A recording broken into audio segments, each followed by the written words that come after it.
Expecting the flashing on the roof. What we have here is a brick flashing brick edge that goes here over the brick and then back up under the siding. As we come along through here, what I want you to see here is what it is this here should be run flash and tie right into the roof like this, level across. But what's going on is the water's coming down here. As you can see, the debris, it's damp right here, and then it's collecting right in through here, and then the water gets down in through here, gets in behind the brick here, and then when it gets in behind the brick, then what you got is you got water between a house and the brick.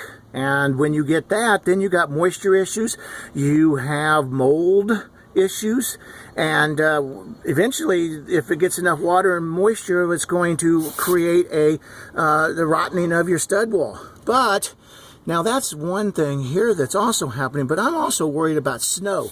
When the snow sits up in here, and then it's going to push.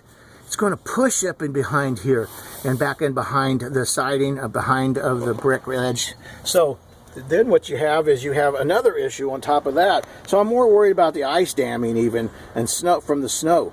But anyway, I hope that this helps you, and you can watch this for when your roofer's on the roof and make sure that you can get it done right the first time. Thank you very much for watching our videos, and you have a great day.